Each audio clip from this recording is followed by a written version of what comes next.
Hi everybody and welcome to Hampshire Outdoors and Survival. Well, been a lovely day today. Um, Bit of interest for you. What we're going to do, I'm going to show you what can go wrong when human beings interact with nature. It's a little video this just demonstrating something that happened about 10 years ago, uh, caused by stupidity, exacerbated by ignorance, leaving a problem. I'll explain all afterwards, see what you think. If you don't get it whilst we're watching the video, yeah, I'll do a little explanation on it afterwards. Guys, please like, subscribe and share. Have a wonderful world wherever you are, and maybe join us on a Sunday night for our Hampshire Outdoors and Survival live stream, our Sunday social, at 2000 hours UK time. Fancy popping in, dropping your 5 pence worth, having a natter, meeting some friends from all over the world? Do so. Anyhow, let's get on with And this that video. brings us back to the ford at Womburgh. So this ford is the River Whitewater, and is an example of where things can go wrong. So years ago, this ford is a gravel ford and it was pristine, and I used to come down here quite regularly and look at the trout that were in here, and it was a trout spawning area. Now it's a little tiny private road. Well, it wasn't a private road then, it was a little public road, but you used to come through the ford, and the vehicle traffic in the early days was fairly light. It was locals going in and out, but that vehicle traffic disturbed all the stones in the bottom of the ford, and it stopped the silt and the leaves from building up. They were getting washed out. Then there was a big kick-off about it. They didn't want people down here. I mean, this used to be a busy place at weekends. There used to be people picnicking down here. They'd bring their kids down to play in the ford, and there was a big kick-off, and it was done under the conservation and eco rules. We need to shut it down to vehicles, and we need to stop all these people coming and playing in it to protect the environment, protect the wildlife. Well, they did that, and it all went wrong. And the reason it went wrong is nobody was disturbing it. Nobody was kicking up the silt and pushing the silt out. And what happened, and it's a real shame, because we've actually lost a trout spawning bed, which is a hard thing to maintain. So what you'll see, to give you a prime example of how it works, is this is what the ford originally looked like. Okay, it's a fine gravel ford, as you can see. We should walk down here. And that's where the little stream comes in, and that's what it looked like because you had people using it. Okay, that's what it looks like now. Now, although some people might think that those leaves and that silt is a good thing, it's not. That stops the trout from spawning. Yeah, that silt build up it's absolutely destroyed it. From an environment, 6-inch difference between the edge of where that water pool in there and the fill. yeah, it really is. It's a shame. We've lost one of the best local trout spawning beds that was here, and again, because one, it became too popular, and that's an unfortunate thing when things become popular. It actually destroyed it, and of course the reaction is to ban and stop, and by banning and stopping, it's caused the damage its own. So what it actually needs somebody to come down here on a regular basis and rake it. It needs the silt to be stirred up and removed, and the leaves to be taken out, and that will allow the spawning bed to come back in, and it will revigorate the spawning bed, and allow nature to do its own thing. Because without that, we lose it. Oh, there we go, little brownie there, just shot through. So yeah. Yeah.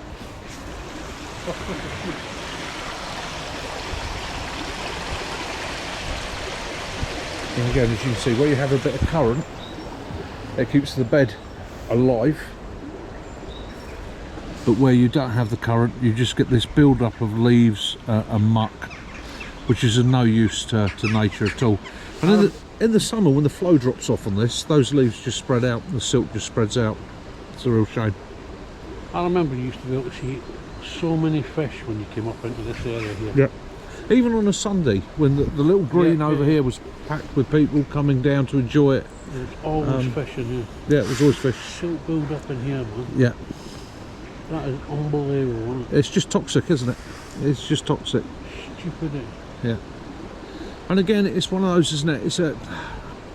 I can understand a person in a house over there buying that lovely house and not wanting to have people out here on a Sunday enjoying themselves. Me personally, I'd actually thrive in it. I'd love it. I'd probably be doing tea and cakes and coffees and enjoying it. And the fence. Yeah. And that's, society seems to have changed from a society of where we're happy to share the countryside and the environment with others, and enjoy their pure pleasure, even if we don't understand what they're doing. You know, you might not agree with fishing, you might not agree with camping, you might not agree with hiking. However, some people do, and allow them to get on with their pleasure and take pleasure in seeing somebody enjoying something in maybe a different manner to yourself. But don't let it become something that destroys. You know what's funny though, Mick, as well? By doing what they've done, that house is more likely to end up flooded or with water damage Yep. than it ever was before. Yep. Because this was just inches of water here. Yeah. Coming out into the open water. Yeah. Back up.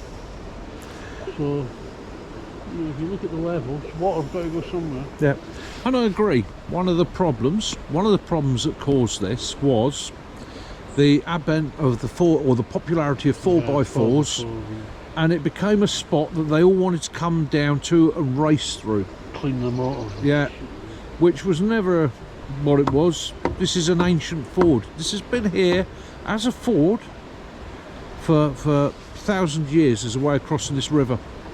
And King David of Scotland would have seen this.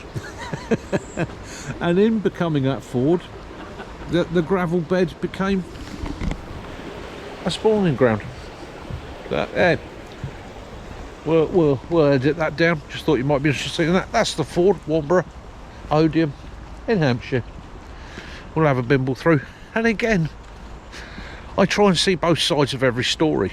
I try and understand both sides of what people do and like. Hence, yeah, I know some people weren't keen about it, the electric car video yesterday, but I'm trying to see both sides. Doesn't necessarily mean I agree with it, but I keep an open mind about it and try and see it from both sides. Maybe that's my moral for life, isn't it? Try and see both sides. Yeah. You might not understand, you might not agree with. Still hit them over the head with a stick. Still hit them over the head with a stick, Max method. Yeah, and just try and live and let live, innit?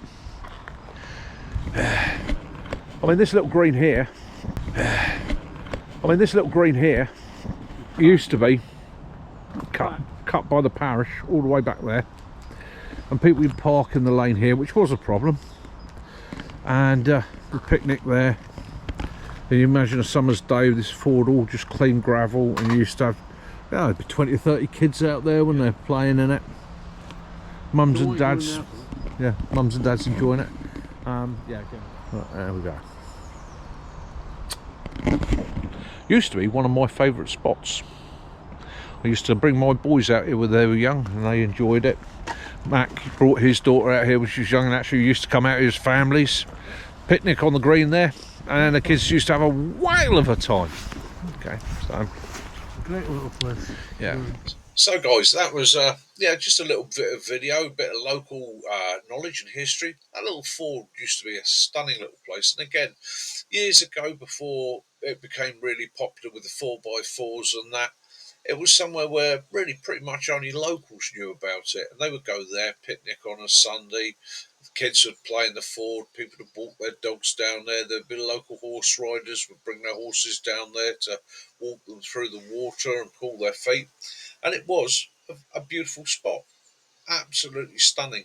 And I'm not pointing fingers or being mean, because I drive a 4x4 and I enjoy my bit of green laning myself, but it became very popular with, shall we say, the lunatic fringe, who would then see it as a challenge to come down the lane at 50 mile an hour and just crash into the Ford, which didn't do the Ford any good itself. It didn't do the spawning area any good. It might look spectacular and been fun in their vehicle, but did quite a bit of damage. And that led to local complaints and issues and dramas, and a campaign which eventually shut the Ford down. And in shutting the Ford down and closing it off to the public, they reduced the ability for local people as well to actually come down there and enjoy the green. And it's pretty much died the death. Uh, and of course, the advent of that means the Ford's slowly silting up, which is a real shame. Okay. Anyhow, I'm not going to whinge and moan about it. I'm going to move on, move up. Guys, please like, subscribe, share. Please come over and join us on a Sunday night for the Sunday social live stream at 2000 hours UK time. Hit me up on that. Let me know. Have you got somewhere local to you where people go out? Maybe a green or a park or a viewpoint where people meet up on a Sunday. Their kids are allowed to be kids. Maybe have a picnic. Maybe have a bit of social time. Tell me about it. I'd be interested to hear. How do people interact with it? Do you have issues where you are, where people are causing problems? And maybe this is a bit of a moral to us all in what we do with our prepping, survival, and wild camping. Remember, you've got to share that ground with other people, whether you like it or not. Think about your actions. Think about what you do. Go in quietly. Don't be noticed. Go away quietly. If they can't see you, they can't complain. If they can't complain, they can't shut it down. Just my thoughts. Anyhow, this is Mickey. Love those you do. Forget those you don't. And as always, peace and light be upon you all. Have an awesome day wherever you are. Till next time, Mickey out.